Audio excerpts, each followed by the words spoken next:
নমস্কাৰ অসমীয়া এক্সপ্ৰেছন চেনেলত আপোনালোকক স্বাগতম জনাইছোঁ। আমি আজি জগন্নাথ টেম্পলৰ ওপৰত ডিছকাছ কৰিম। জগন্নাথক বিষ্ণুৰ অৱতাৰ বুলি জনা হয়, লগতে বিষ্ণুৰ আন সকলো অৱতাৰৰ কিছু কিছু গুণ জগন্নাথৰ ওপৰত দেখা যায়। সেইবাবে বেলেগ বেলেগ অকেজনত তেওঁৰ পূজা বেলেগ বেলেগ ফৰ্মত কৰে। ফৰ এক্সাম্পল, তেওঁক সাধাৰণতে বিষ্ণুৰ ৮ নং অৱতাৰ কৃষ্ণৰ লগত চিমিলাৰ বুলি আইডেণ্টিফাই কৰা হয়।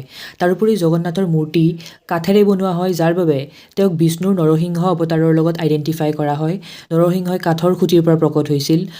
ভদ্ৰ মাহৰ সময়ত জগন্নাথক বিষ্ণুৰ বামন অৱতাৰৰ ৰূপত পূজা কৰা হয়। ভগৱান জগন্নাথৰ লগত বহুতো মিস্ত্ৰী জড়িত হৈ আছে, কিন্তু আজি আমি সেইবোৰ মিস্ত্ৰীৰ কথা পাতিম যিবোৰ জগন্নাথ বিৰাজিত পুৰীৰ জগন্নাথ ধামৰ লগত জড়িত হৈ আছে।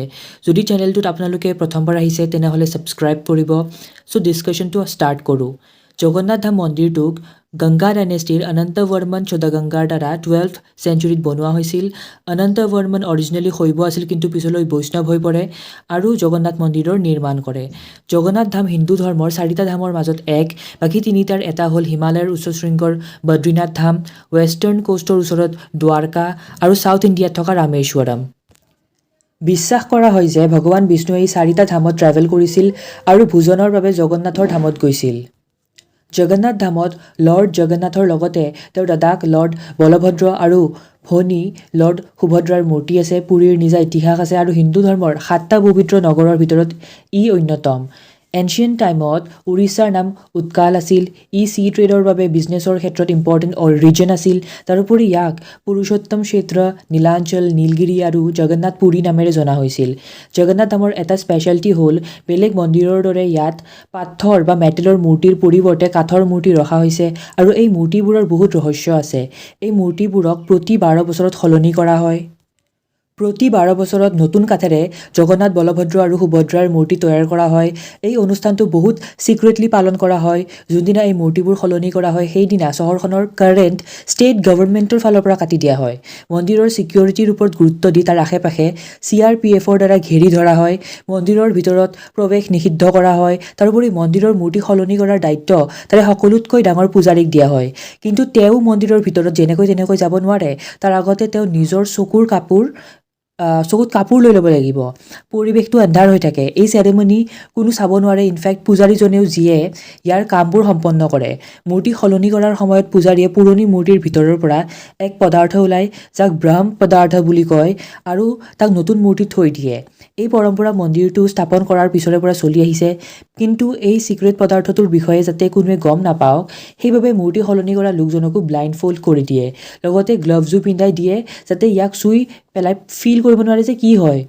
যি পূজাৰীবোৰে এই নিয়ম আগতে পালন কৰিছে তেওঁলোকে কৈছে যেন কিবা জীয়াত বস্তু তেওঁলোকৰ হাতত আহি পৰিছে, যেন শহাপহু নিচিনা জঁপিয়াইছে সেই বস্তুটো, কিন্তু কি হয় কোনো নাজানে। এতিয়া ইয়াৰ পিছৰ কাহিনী জানো আহক। বিশ্বাস কৰা হয় যে ভগৱান কৃষ্ণৰ যেতিয়া দেহত্যাগ হৈছিল, অন্তিম সংস্কাৰৰ পিছত তেওঁৰ গোটেই শৰীৰটো পাছতত্ত্বত বিলীন হৈ গ'ল, কিন্তু তেওঁৰ হৃদয়টো হাৰ্টটো জীয়াতেই থাকিল।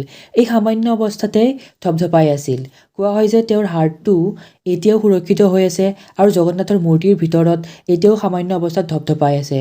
ব্ৰহ্ম পদাৰ্থৰ ৰূপত যি বস্তু এটাৰ পৰা আনটো মূৰ্তিত সলনি কৰা হয় সেয়াই কৃষ্ণৰ হৃদয়। কোৱা হয় যে কোনোৱে ইয়াক দেখিলে কম সময়ৰ ভিতৰতে তাৰ মৃত্যু হৈ যাব। পিছে জগন্নাথ ধাম সমুদ্ৰ পাৰত আছে। ইয়াক অনেক দুৱাৰ আছে। তাৰে এটা হ'ল সিং দুৱাৰ। এই দুৱাৰৰ ভিতৰত গ'লে সমুদ্ৰৰ ঢৌৰ শব্দ অহা বন্ধ হৈ যায়। অৰ্থাৎ এই দুৱাৰৰ ভিতৰত এটা ষ্টেপ লোৱাৰ লগালগ সমুদ্ৰৰ ঢৌৰ শব্দ বন্ধ হৈ যায়। কিন্তু যেতিয়াই ব্যক্তিজনে মন্দিৰৰ বাহিৰত ষ্টেপ ৰাখে তেতিয়া ঢৌৰ শব্দ শুনা পোৱা আৰম্ভ হৈ যায়।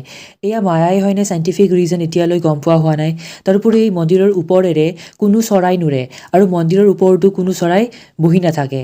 সেইবাবে এই মন্দিৰৰ ওপৰেৰে কোনো এৰ'প্লেন বা হেলিকপ্টাৰে উৰিবলৈও পাৰ্মিশ্যন দিয়া হোৱা নাই।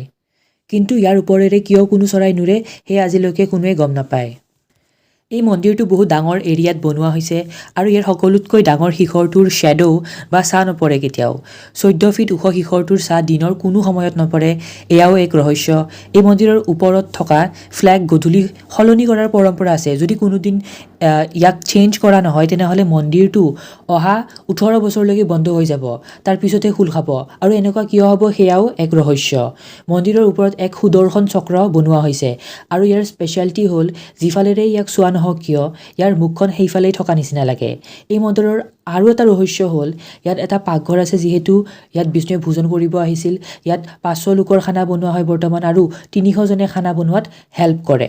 প্ৰসাদ হাজাৰজনৰ মাজত বিলোৱা হয় আৰু ভক্তৰ সংখ্যা তাত লাখলৈ গুচি যায়। কিন্তু তাৰে খানা কেতিয়াও কমো নপৰে আৰু ৱেষ্টো নাযায়। ইয়াকো জগন্নাথৰ মায়া বুলিয়েই কোৱা হয়। তাৰোপৰি ইয়াৰ প্ৰসাদ কাঠৰ চৌকাত বনাই 7টা বাচন ব্যৱহাৰ কৰি। এই বাচনসমূহ চৌকাত এটাৰ ওপৰত এটা থোৱা হয় আৰু আচৰিতভাৱে সকলোতকৈ ওপৰৰ বাচনটোৰ প্ৰসাদ আগতে বনোৱা হৈ যায়। জুইৰ পৰা দূৰত থকা পিছতো আগতীয়াকৈ ৰেডি হৈ পৰে আৰু জুইৰ ওচৰত থকা বাচনত সকলোতকৈ শেষত ৰেডি হয়। তাৰোপৰি মন্দিৰৰ ওপৰৰ ফ্লেগ চাইন্সৰ হিচাপত বতাহৰ লগত উৰিব লাগে, কিন্তু এনেকুৱা নহয়, ই বতাহৰ অপজিট ছাইডত উৰি থাকে। এয়াও এক ৰহস্য।